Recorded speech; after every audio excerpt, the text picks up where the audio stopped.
écouter. Il s'appelle Thiam. Or, quand tu quittes le Sénégal pour venir en Côte d'Ivoire, tu dois sauter d'abord un pays. Ça, lui, il ne peut pas mentir que lui et nous, on a même frontière. C'est faux. Son papa est sénégalais, sa maman est sénégalaise. Tout simplement parce qu'il a été adopté par... Ah, les amis, vous venez d'écouter le directoire du RHDP, le RDR unifié RHDP. Il traite Tidja Thiam des Sénégalais. Mais ce qu'ils oublient, c'est qu'en Côte d'Ivoire, le parti où la majorité des cadres sont tous étrangers, c'est bien dans ce parti-là. Peut-être lui, il est ivoirien, hein? Moi, je suis d'accord. Mais tous les autres cadres qui sont au-dessus de lui, là, ils ont tous même chose comme Thiam. Donc, critiquer Thiam d'étranger ou le traiter d'étranger, nous autres, ça nous fait rire parce que quand ils regardent Thiam, son nom même là, c'est déjà étranger. On ne force pas. Nous, on n'a pas besoin de faire publiciser ça, mais on s'en fout. De la manière Ouattara est devenu candidat là, Thiam sera candidat. C'est les Ivoiriens qui vont choisir, qui vont départager. Nous voyons le travail d'Alassane Draman Ouattara. Lui, l'économiste numéro 1. Lui qui a sauvé l'économie de plus de 23 pays au monde. Celui du Japon. Celui, je ne sais pas, de la Chine, de la France. Je ne sais pas quels sont les pays qui a sauvé leur économie. Mais il a eu la Côte d'Ivoire, qui ne fait même pas 1 million de kilomètres carrés. Il n'a même pas pu relever ce petit défi-là avec la richesse des Ivoiriens. C'est la même chose qu'ils sont en train de nous faire avec le Sénégalais. Oui, il a travaillé Banque France-Suisse, il a relevé Banque Temps, mais ça c'est pour les Européens. Est-ce qu'il connaît la réalité des Ivoiriens? La question est là. Est-ce qu'on est candidat pour les Occidentaux ou on est candidat pour les Ivoiriens? Parce que voici un autre candidat de l'étranger qui est là. Il est visible, il est à l'œil nu. Sa femme est blanche, lui-même là, il est français. Jusqu'à présent où je suis en train de vous faire cette vidéo, il est encore français. Il a renoncé à sa nationalité. C'est-à-dire qu'il a fait une demande de renoncer à sa nationalité. Mais ça ne lui a pas encore été accordé. Donc actuellement où je vous parle, en plus d'être sénégalais, il est français. Et puis ivoirien. Que dit notre constitution? Aujourd'hui, on sait qu'avec l'avènement de Draman Ouattara, la constitution ivoirienne est bafouée, elle est méprisée, les gens la maltraitent, la violent, ils font tout ce qu'ils veulent. Oui, on est d'accord avec ça. Mais la bonne conscience même là, voudrait que ce monsieur qu'on appelle Thiam là, il ne se décide pas à être candidat. C'est ça. Le président Laurent Gbagbo nous l'a dit. J'ai été en France, il y avait les papiers français. Je n'ai jamais pensé un seul jour aller voter. Mais pourquoi est-ce qu'en Côte d'Ivoire, les gens le font? Parce que les Occidentaux ne veulent pas à la tête de la Côte d'Ivoire des Ivoiriens de souche.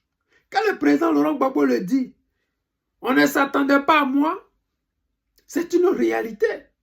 Les gens ne veulent pas d'Ivoiriens de souche. Et le président Bédié, il était dans la machine. Mais comme c'est un Ivoirien de souche, arrivé un moment, il s'est rendu compte que c'est une arnaque qui se passe. La Côte d'Ivoire est massivement riche. Pourquoi on ne peut pas profiter de nos ressources? Pourquoi on ne peut pas signer des contrats gagnant-gagnant avec d'autres pays? C'est là a commencé la révolution. C'est là a commencé le problème de la Côte d'Ivoire. C'est là les gens ont commencé à vilipender les Ivoiriens et la Côte d'Ivoire. C'est là ils ont commencé l'ivoirité. L'ivoirité qu'ils ont accusé Gbagbo de ça. Pourquoi on accuse Gbagbo de l'ivoirité? Parce que Bédié n'est plus là pour assumer ça. Mais est-ce que l'ivoirité c'est mauvais? L'ivoirité c'est pas mauvais. C'est mettre l'ivoirien premier. Mais tu ne peux pas être ivoirien et puis voir les étrangers occuper des postes que toi tu dois occuper. Regardez le monsieur qu'on appelle Adama Bitogo. Mais est-ce qu'un Ivoirien ne peut pas occuper ce poste-là? Est-ce qu'au Sénégal, un Trabi peut occuper ce poste que tu dis, Adama Bitogo occupe en Côte d'Ivoire?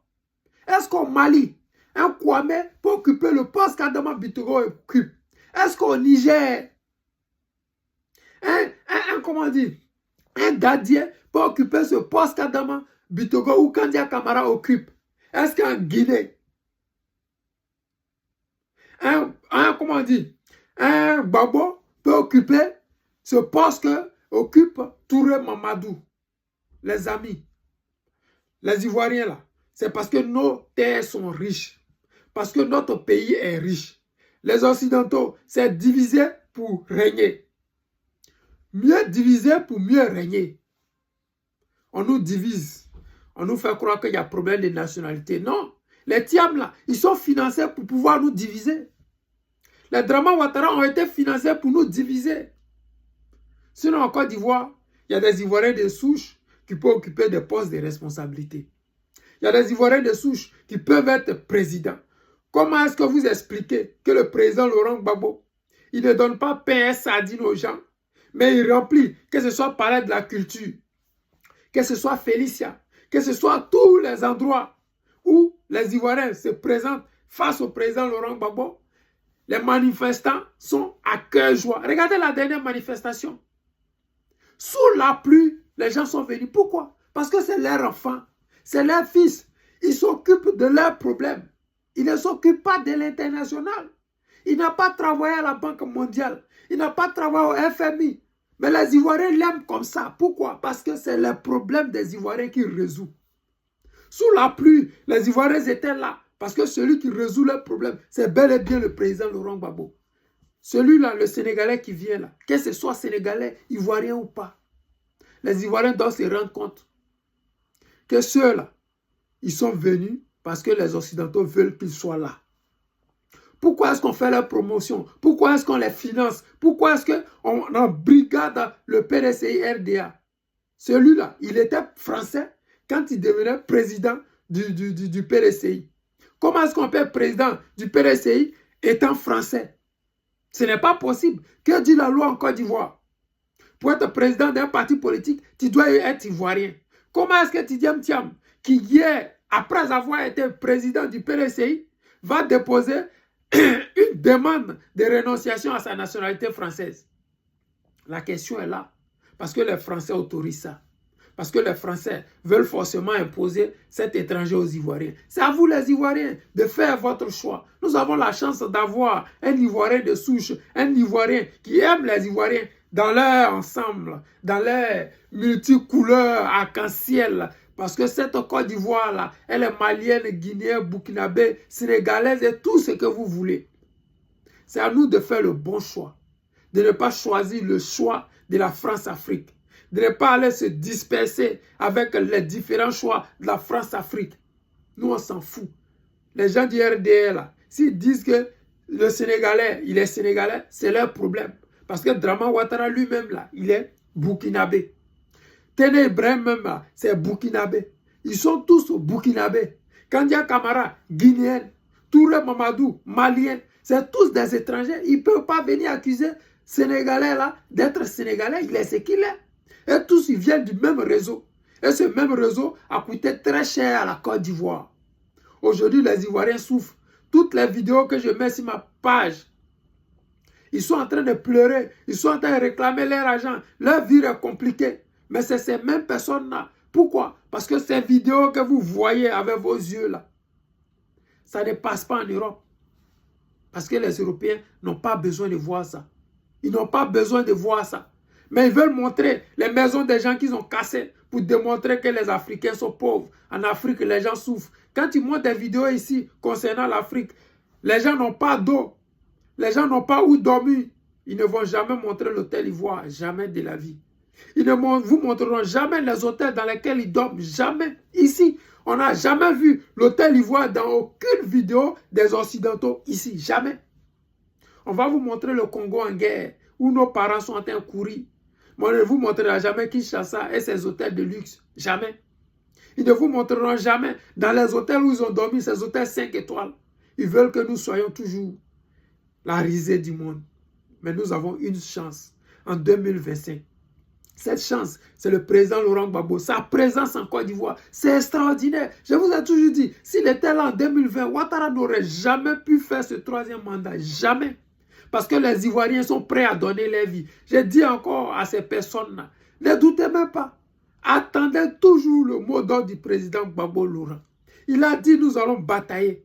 Je suis candidat et je vais aller jusqu'au bout. Il était à la CPI. Il a dit, nous allons aller jusqu'au bout. Ils ont vu le bout. Ils ont reculé. Ils ont préféré rester au milieu.